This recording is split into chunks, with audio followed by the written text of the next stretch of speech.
जय श्री कृष्ण मित्रों, स्वागत है आपका अपने चैनल अनमोल पावर स्टोरी में। आज हम लेकर आए हैं यमराज को सबक की कहानी। अगर आपको हमारी यह कहानी पसंद आए तो कृपया वीडियो को लाइक करके चैनल को सब्सक्राइब करें और बेल आइकन को जरूर दबाएं। तो चलिए दोस्तों, कहानी की बढ़ते बढ़ते हैं। यमलोक में सुबह का वातावरण कुछ अलग था।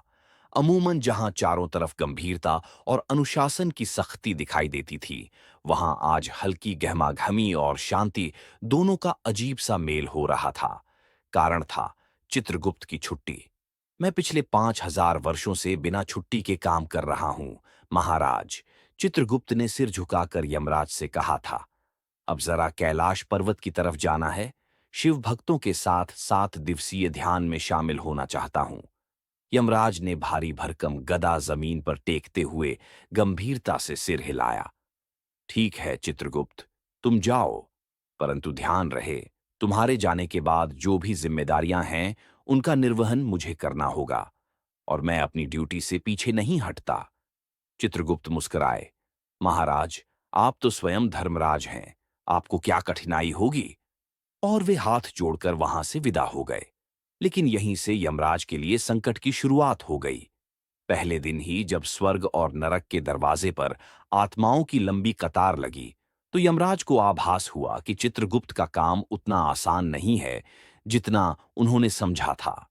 हर आत्मा का लेखा जोखा, जीवन के पाप पुण्य का ब्यौरा और उनके अंतिम निर्णय का भार अब यमराज के भारी कंधों पर था। पहली आत्मा आई, एक बूढ़ा किसान। उसकी आत्मा थकी हुई थी, लेकिन आंखों में संतोष था। यमराज ने पंजी खोलकर देखा, लेकिन उसमें कुछ भी स्पष्ट नहीं लिखा था। कहीं पुण्य 108, कहीं पाप 112, और फिर बीच में एक टिप्पणी, बीज देने वाला बनाम बिचौलियों का शोषण। ये क्या है? यमराज बड़बड़ाए। उन्हें न तो आंकड़ों की व्याख्या समझ आ रही थी, न ही संदर्भ। उन्होंने आकाशवाणी के माध्यम से निर्णय सुनाया। स्वर्ग और नरक के बीच 3 दिन की प्रतीक्षा सूची में रखा जाए। इसके बाद एक एक कर आत्माएं आती रहीं। कोई संत था, पर घर में अत्याचार करता था। कोई चोर था, पर जरूरतमंदों को दान भी देता था। एक महिला आई जिसने जीवन भर मंदिरों में सेवा की, पर अपने बेटे को ही घर से निकाल दिया था। यमराज हर बार उलझते गए, निर्णय देना कठिन होता गया। चित्रगुप्त की उस मोटी मोटी पुस्तकों में इतने संकेत, उपसंहार और परिस्थिति विशेष टिप्पणियां थीं कि बिना उनके समझाए यमराज खुद उलझने लगे। और फिर आया एक दिन जो यमराज को भीतर तक झकझोर देगा। एक साधारण दिखने वाला युवक यमलोक के द्वार पर खड़ा था। उसका चेहरा शांत था, लेकिन आंखों में एक अजीब सी आग थी। यमराज ने उससे पूछा, तुम कौन हो? नाम है अर्जुन, उसने उत्तर दिया, और मैं जानता हूं कि आज आप ही निर्णय लेने वाले हैं। यमराज ने पन्ने पलटे। अर्जुन का जीवन असामान्य था। वो एक अनाथालय में पला, बड़ी मुश्किलों से पढ़ाई की, फिर एक दिन भ्रष्टाचार के खिलाफ आवाज उठाई। उसका जीवन संघर्ष से भरा था, लेकिन उसमें कई नियमों की अवहेलना भी थी। उसने 2 बार झूठ बोला, एक बार चोरी की, लेकिन किसके लिए? अपने अनाथ साथियों को बचाने के लिए। अब यमराज ठहर गए। क्या ये पुण्य है? क्या ये पाप है? उन्होंने पहली बार खुद से पूछा। उन्होंने अर्जुन से कहा, तुम्हारे कर्मों का विश्लेषण आसान नहीं है। कुछ पुण्य हैं, कुछ पाप। अर्जुन मुस्कुराया। महाराज, निर्णय आपका है। लेकिन एक बात कहूं। यमराज चौंके। किसी आत्मा ने कभी निर्णय से पहले कोई बात कहने की अनुमति नहीं मांगी थी, लेकिन उन्होंने अनुमति दे दी। आप जब चित्रगुप्त के काम में इतने उलझ गए हैं, तो सोचिए उस इंसान का क्या होता होगा जिसे रोज अपने जीवन में सही और गलत के बीच चुनाव करना होता है, बिना किसी गाइड के, बिना किसी चेतावनी के। हमें तो पहले ही नहीं बताया जाता कि कौन सा कार्य पुण्य में गिना जाएगा और कौन सा पाप में। हम तो बस जिंदगी से लड़ते हैं, कभी जीतते हैं, कभी हारते हैं। पर सच्चाई ये है महाराज कि कभी-कभी झूठ भी जरूरी हो जाता है, जब किसी की भूख या जान दांव पर हो। यमराज पहली बार निरुत्तर हो गए। वे अर्जुन की आंखों में देख रहे थे, और उन्हें वहां कोई डर नहीं, सिर्फ सच्चाई दिख रही थी। फिर एक के बाद एक आत्माएं आने लगीं। सभी ने सवाल किए। अगर मैंने मजबूरी में गलत किया तो क्या वह भी उतना ही पाप है जितना जानबूझकर किया गया पाप? अगर मैंने अपने बच्चों को बचाने के लिए रिश्वत दी तो क्या मैं पापी हूं? अगर मैंने किसी अत्याचारी को मारा तो क्या मैं हत्यारा कहलाऊंगा? यमराज विचलित होने लगे। स्वर्ग और नरक की स्पष्ट सीमाएं धुंधली पड़ने लगीं। तीसरे दिन रात को उन्होंने अपने सिंहासन पर बैठकर पहली बार लंबी सांस ली और गहराई से विचार किया। क्या सच में हर जीवन को सिर्फ अंकों और नियमों से मापा जा सकता है?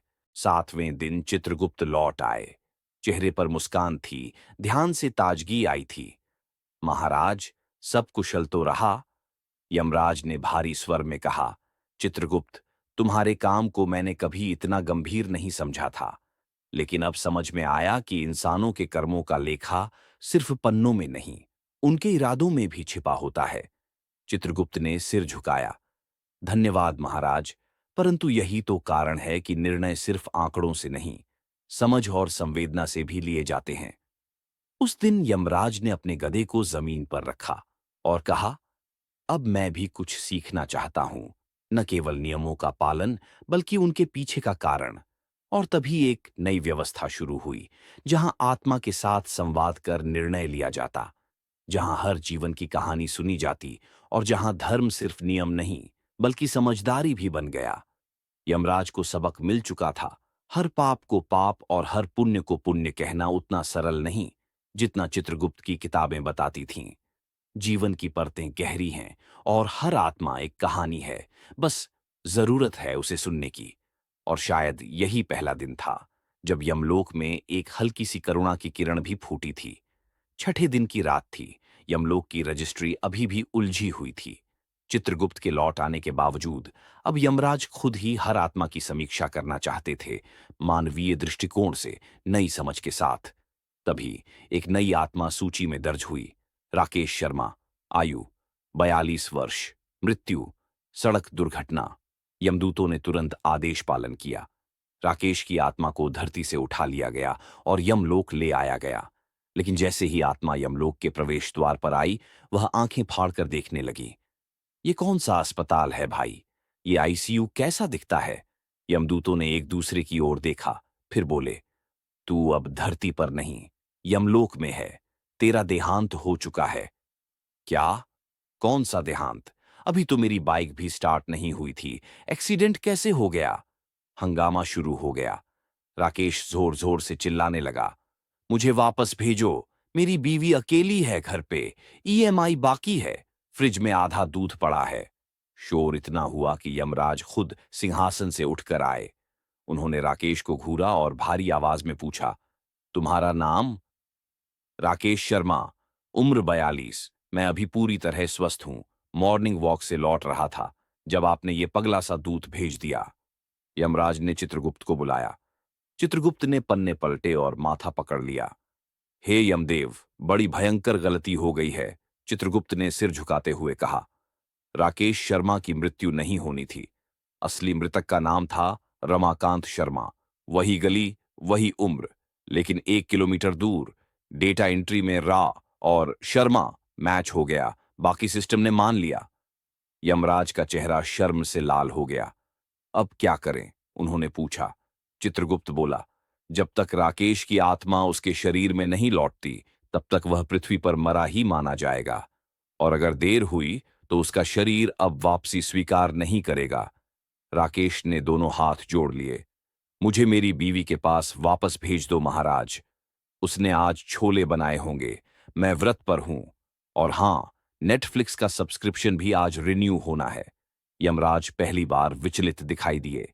एक जिंदा आदमी को यमलोक में रखना न तो नियमों के अनुसार था और न ही उसे वापसी देना आसान। यमदूतों को हिदायत दी गई कि राकेश को यमलोक के गार्डन में रखा जाए, जहां आम के पेड़ और मखमली घास हो, ताकि वह कम से कम चिल्लाना बंद करे। लेकिन राकेश यमलोक में भी चुप नहीं बैठा। पहले दिन उसने यमलोक की कैंटीन में भोजन को लेकर शिकायत की। ये खीर बासी है और ये हलवा में मावा कम है। दूसरे दिन उसने नारकीय जल में नहाने से मना कर दिया। मैं आरओ वाला ही पीता हूं और उसी से नहाता भी हूं। तीसरे दिन उसने स्वर्ग के बाहर प्रदर्शन कर डाला, जब तक मुझे वापस नहीं भेजा जाएगा मैं यहीं भूख हड़ताल पर बैठूंगा। यमराज अब झल्लाने लगे। ये तो धरती वालों से भी ज्यादा बवाली निकला, उन्होंने बुदबुदाते हुए कहा। चित्रगुप्त ने सलाह दी, हमें जल्दी से राकेश के शरीर की स्थिति धरती पर देखनी चाहिए। अगर वह अभी भी होश में नहीं आया तो शायद उसकी आत्मा वापसी कर सके। यमदूतों को भेजा गया। वे अस्पताल पहुंचे जहां राकेश का शरीर वेंटिलेटर पर रखा था। डॉक्टर हैरान थे। उसकी हालत स्थिर थी, लेकिन होश नहीं आ रहा था। परिवार वाले रो रहे थे और बीवी अंजलि तो मंदिर में सिर पटक रही थी। हे प्रभु, राकेश को लौटा दो, उसने अभी लोन भी नहीं चुकाया है। यमराज को अब यह गलती भारी लगने लगी थी। यमलोक के न्याय की प्रतिष्ठा दांव पर थी। राकेश को यमलोक में ज्यादा देर रखना अब किसी भी तरह संभव नहीं था। फिर शुरू हुआ वापसी का यज्ञ। ये दुर्लभ प्रक्रिया थी, आत्मा को शरीर में फिर से प्रवेश दिलाने की यम विधि। यमराज, चित्रगुप्त और एक विशेष प्रायश्चित पाठी पंडित को बुलाया गया। राकेश को तैयार किया गया। वह भी मुस्कुराया। जैसे धरती पे डिटॉक्स रिट्रीट होता है, वैसे ही यमलोक का अनुभव भी ले लिया। लेकिन अब चलूं, आईपीएल का फाइनल आज है। यमराज ने आंखें मूंदी और मंत्र पढ़े गए। एयूएम भू स्व यमलोक से पृथ्वी यात्रा प्रारंभ। तभी एक सुनहरी चमक के साथ राकेश की आत्मा वहां से लुप्त हो गई। अस्पताल में उसी पल राकेश की उंगलियों में हरकत हुई। डॉक्टर भागे, उसकी आंखें खुलीं। उसने लंबी सांस ली और सबसे पहला वाक्य बोला, मैं वापस आ गया। और भाइयों, यमलोक में खीर से दूर रहना। अस्पताल में लोग हैरान थे। बीवी रोते रोते हंसने लगी। डॉक्टरों ने इसे चमत्कार कहा। लेकिन यमलोक में उस दिन से यमराज ने एक आदेश जारी कर दिया। अब से हर आत्मा उठाने से पहले 3 बार नाम, जन्मतिथि और पते का सत्यापन होगा। और राकेश जैसे सामान्य नामों पर विशेष सावधानी बरती जाएगी।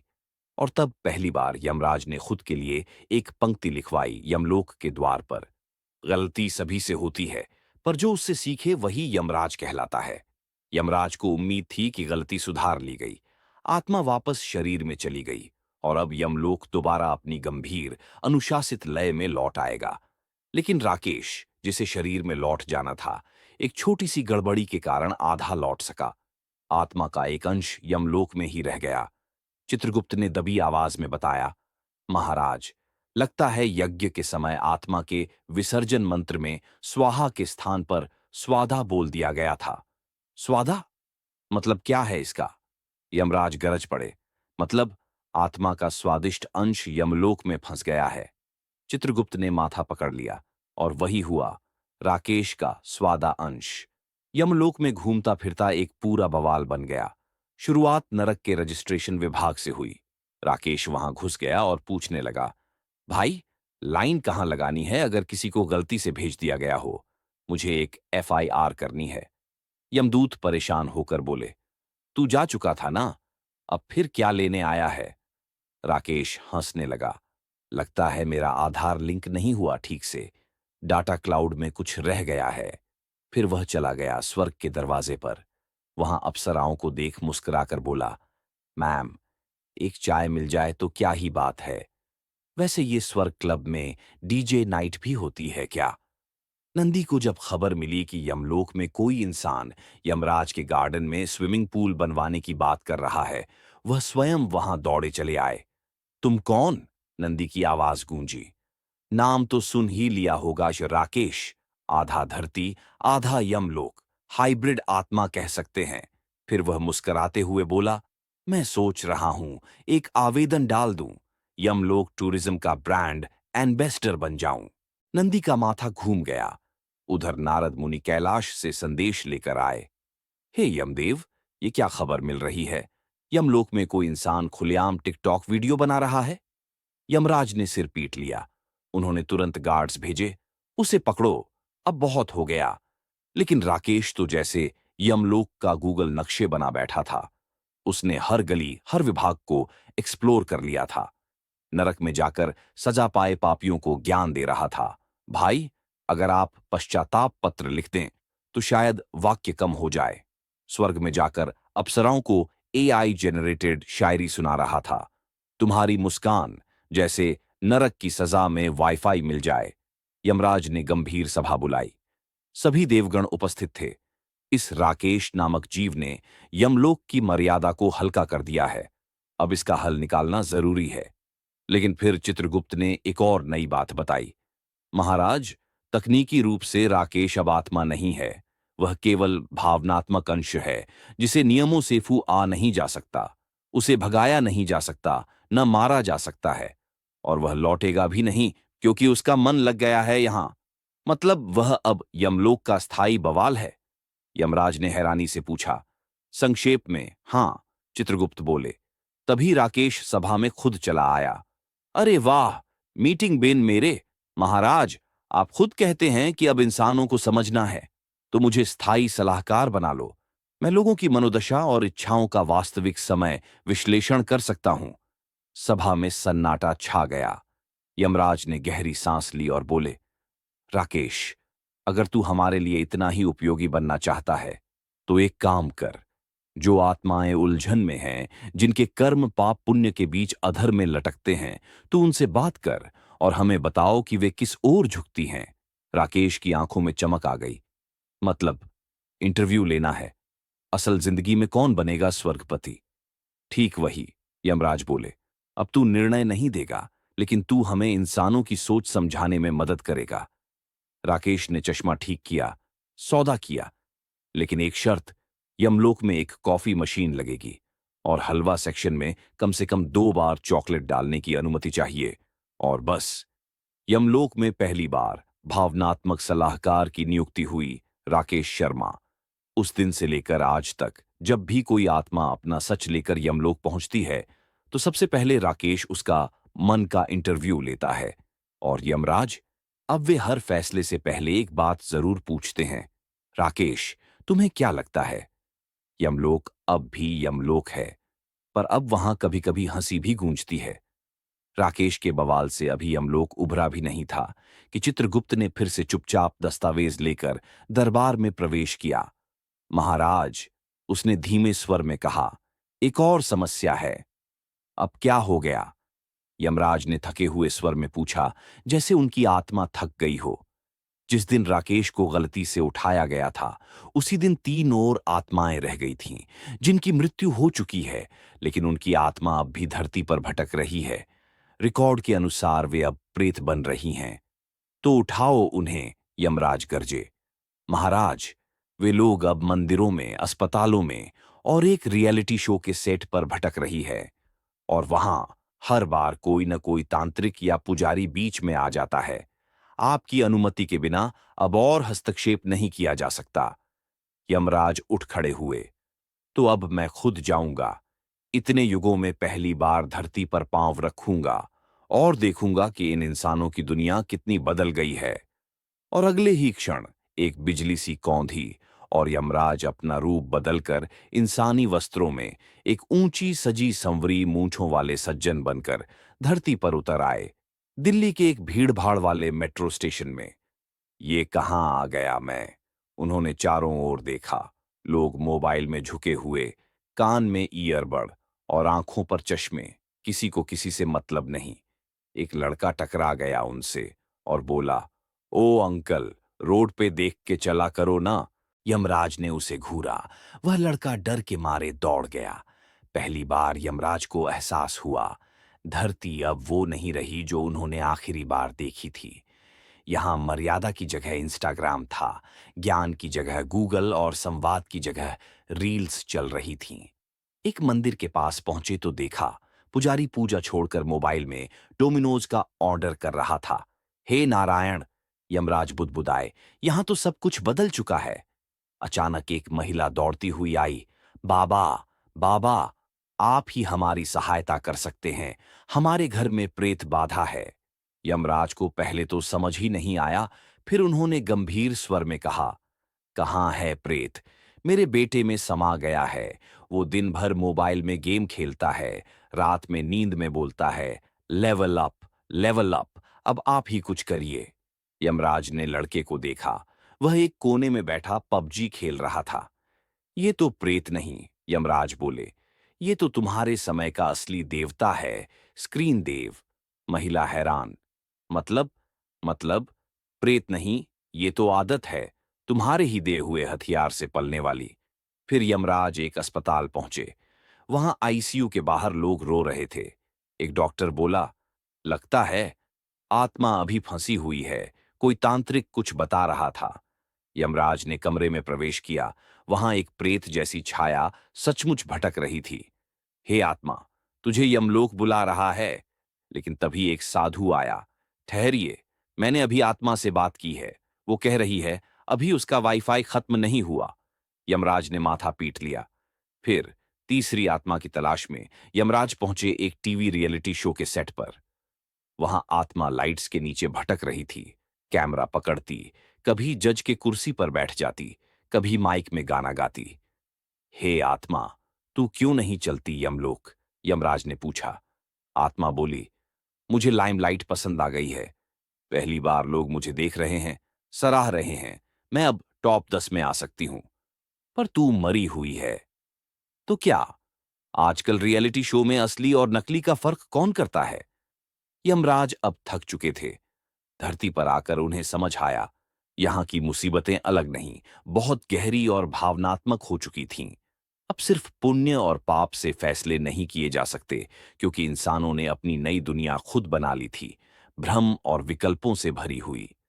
जब वे वापस लौटने लगे तो राकेश की आवाज उनके कानों में गूंजी। देखा महाराज, इंसान समझना आसान नहीं, इसलिए मैंने कहा था, थोड़ा मजाक, थोड़ा मन, थोड़ा सवाल, तभी तो फैसला सही होगा। यमराज मुस्कुराए नहीं, पर भीतर से कुछ टूटकर जुड़ गया। अब वे जान चुके थे, धरती की जटिलता यमराज के नियमों से बड़ी हो चुकी है। और तभी उन्होंने एक नई योजना सोची। यमलोक को अब सिर्फ मृत्यु के बाद की व्यवस्था नहीं, बल्कि जीवन के बीच की समझ भी बनानी होगी। शुरू हो चुका था यमराज का नया अध्याय, जीते जी कर्म समझना, मरे बाद नहीं पछताना। यमराज अब भी इंसानी रूप में ही धरती पर घूम रहे थे। तीन आत्माओं को वापस लाने की कोशिश में उन्हें जो दृश्य देखने को मिले थे, उन्होंने उनके सोचने का तरीका ही बदल दिया था। लेकिन असली झटका तब लगा, जब वे एक गलती सुधारने की मंशा से एक पुराने रजिस्टर में दर्ज बालेराम नाम के व्यक्ति को उठाने पहुंचे, जो वर्षों से सूची में था, लेकिन गरीब होने की वजह से किसी को उसकी आत्मा उठाने की जल्दी नहीं थी। बालेराम एक वृद्ध, कमजोर, हड्डियों का ढांचा सा एक झोपड़ी में अपनी पत्नी और पोते के साथ रहता था। बारिश का पानी छत से टपकता था, चूल्हा धुएं से भरा हुआ था और खाने के लिए सिर्फ सूखी रोटी और नमक रखा था। यमराज अदृश्य होकर झोपड़ी में पहुंचे। वहां उन्होंने देखा, बालेराम की बहू मर चुकी थी, बेटा शहर गया और लौटा नहीं, और अब बूढ़े दादा अपने पोते को एक कहानी सुना रहे थे, बिना यह जताए कि पेट में खाना नहीं है। एक बार की बात है बेटा, एक राजा था जिसके पास सब कुछ था, लेकिन उसे कभी नींद नहीं आती थी, क्योंकि वह डरता था कि गरीब की आह उसे खा जाएगी। बच्चा नींद में चला गया। बालेराम ने अपनी थाली उसके सामने सरका दी और खुद एक कोने में लेट गया। यमराज का हृदय कांप गया। उनके नियमों में ऐसा कोई पैराग्राफ नहीं था जहां त्याग, संवेदना या निर्दोष पीड़ा के लिए कोई अंक निर्धारित हो। इस व्यक्ति ने क्या अपराध किया है? यमराज ने खुद से पूछा। चित्रगुप्त का आत्मालेखा फिर से दिखा। कर्म। बचपन में भाई को बचाने के लिए अपनी आंख गंवाई, जीवन भर मजदूरी की, लेकिन रिश्वत देने से इनकार किया। एक बार चोर को रंगे हाथ पकड़ा, लेकिन उसे माफ कर दिया। कभी किसी भूखे को लौटाया नहीं, और फिर सबसे नीचे लिखा था, भूख और बेबसी में भी पुण्य नहीं छोड़ा। यमराज चुप हो गए। वहीं झोपड़ी के बाहर कुछ राजनीतिक लोग वोट मांगने आए थे। बालेराम से बोले, बाबा, इस बार हमारी सरकार आई तो तुम्हारे घर में गैस सिलेंडर, पानी और पक्की छत होगी। बालेराम मुस्कुराया, बिना विश्वास के, बस एक थकी हुई मुस्कान। यमराज ने पहली बार महसूस किया, यह आदमी सिर्फ गरीब नहीं, इस युग का वह तपस्वी है जिसने सांसारिक सुख नहीं, केवल कर्तव्य निभाया है। और फिर भी यह अनसुना रह गया। तभी पोते ने आंखें खोलीं और पूछा, दादा, क्या ऊपर वाले को हमारी आवाज सुनाई देती है? यमराज का दिल कांप उठा। उन्होंने चुपचाप झोपड़ी से बाहर आकर एक पेड़ के नीचे बैठकर गहरी सांस ली और पहली बार यमराज की आंखों से एक बूंद आंसू गिरा। वर्षों में पहली बार। मैं कैसे तय कर सकता हूं कि कौन पुण्यात्मा है, जब मैंने कभी खुद भूखा रहकर किसी को खिलाने का दुख नहीं देखा। चित्रगुप्त की आत्मा वहां प्रकट हुई। महाराज, अब क्या आदेश है? रिकॉर्ड बदलो, यमराज बोले। बालेराम की आत्मा को अभी मत उठाना। जब तक उसके पोते के जीवन में उजाला न आ जाए, वह जीवित रहेगा, क्योंकि उसका होना ही एक आशीर्वाद है उन सभी भूखे बच्चों के लिए जो आज भी किसी चमत्कार की आस लगाए बैठे हैं। लेकिन नियम, चित्रगुप्त धीरे से बोला। अब नियम बदलेंगे, यमराज ने ठहर कर कहा। अगर इंसान ने धर्म निभाया है तो उसे उसका फल उसी जीवन में मिलेगा, वरना मैं खुद भी न्याय का अधिकारी नहीं। उस रात यमराज ने बालेराम की झोपड़ी के पास खड़े होकर एक नई प्रतिज्ञा ली। अब से यमलोक का लेखा जोखा सिर्फ कर्म नहीं, करुणा से भी तौला जाएगा। उसी क्षण बालेराम के घर में एक चमत्कार सा हुआ। अगली सुबह गांव के स्कूल के शिक्षक ने बालेराम के पोते को छात्रवृत्ति में चुन लिया और राशन की व्यवस्था गांव वालों ने मिलकर कर दी। किसी को पता नहीं था कि ये कैसे हुआ, लेकिन कहीं एक अदृश्य उपस्थिति मुस्कुरा रही थी। और यमराज, वे लौटते समय खुद से फुसफुसाए, राकेश सही कहता है, इंसान समझना आसान नहीं, लेकिन अब मैंने उनके दर्द को देखा है, और अब मैं सिर्फ मृत्यु का देवता नहीं, मानवता का प्रहरी भी बनूंगा। चित्रगुप्त की छुट्टियां खत्म हो चुकी थीं। वे यमलोक लौटे, पूरे नियमों, दस्तावेजों और अपनी पारंपरिक गंभीरता के साथ। पर जैसे ही वे सभा भवन में पहुंचे, उन्होंने जो दृश्य देखा वो अभूतपूर्व था। यमराज अपने सिंहासन पर नहीं बैठे थे। वहां एक वृद्ध किसान की आत्मा बैठी थी, जिसे यमराज ध्यानपूर्वक सुन रहे थे। महाराज, वह आत्मा कह रही थी, मेरे जीवन में कभी झोरू नहीं मिली, पैसा नहीं आया, पर जब गांव के कुएं में बच्चा गिरा तो मैंने अपनी जान देकर उसे बचा लिया। अब आप ही फैसला कीजिए। चित्रगुप्त चौंके। ऐसे मामलों का तो अंकों से मूल्यांकन होता था, 100 पुण्य, 50 पाप, एक जीवन। पर यहां तो यमराज बिना गणना के सिर झुकाकर बोले, तुम्हारा निर्णय स्वर्ग नहीं, सम्मान है। जाओ, जहां तुम्हारी आत्मा को शांति मिले वहां पहुंचाओ। चित्रगुप्त ने अपनी मोटी किताब खोलकर कहा, महाराज, लेकिन ये तो हमारे पुराने सिस्टम के विरुद्ध है। बिना संतुलन, बिना अंक निर्धारण। अब वही पुराना सिस्टम बदल रहा है, चित्रगुप्त, यमराज गंभीर स्वर में बोले। धरती पर रहकर मैंने सीखा, केवल कर्मों की गिनती करना न्याय नहीं है। वहां लोग परिस्थिति से लड़ते हैं, तकदीर से टकराते हैं और फिर भी इंसान बने रहते हैं। अब हमारे निर्णयों में करुणा भी होगी, संवेदना भी, और सबसे जरूरी, इंसानियत। चित्रगुप्त कुछ बोलने ही वाले थे कि राकेश वहां प्रकट हो गया, अब पहले से शांत और समझदार। मैंने कहा था न महाराज, धरती सिर्फ अपराधों और पुण्य का संग्रहालय नहीं है, वो तो एक परीक्षा है, जिसमें कभी कभी सबसे नेक लोग हार जाते हैं और सबसे चालाक जीत जाते हैं। इसलिए यमराज बोले, अब यमलोक की व्यवस्था बदलेगी। अब आत्मा का मूल्यांकन इस प्रकार होगा, कर्म प्लस करुणा प्लस संघर्ष हास अंतिम निर्णय। राकेश मुस्कुराया। मतलब अब भले आदमी को कम से कम आखिरी जगह तो चैन से मिलेगी। चित्रगुप्त ने एक नई पोथी उठाई। उस पर लिखा था, नवीन न्याय विधान, यमलोक संहिता, करुणा आधारित मूल्यांकन। नारद, नंदी और सारे गण मौन होकर देख रहे थे। यमराज अब पहले जैसे नहीं रहे। उनका सिंहासन पहले से ऊंचा हो गया था। नहीं, ऊंचा इसलिए नहीं कि उसमें सोना जड़ा था, बल्कि इसलिए कि अब वहां एक न्यायप्रिय राजा नहीं, बल्कि एक सहानुभूति से भरपूर रक्षक बैठा था। धीरे धीरे यमलोक में बदलाव दिखने लगा। अब हर आत्मा के लिए सिर्फ उनके किए काम नहीं, उनके इरादों और संघर्षों की भी समीक्षा होती थी। एक चोर की आत्मा आई।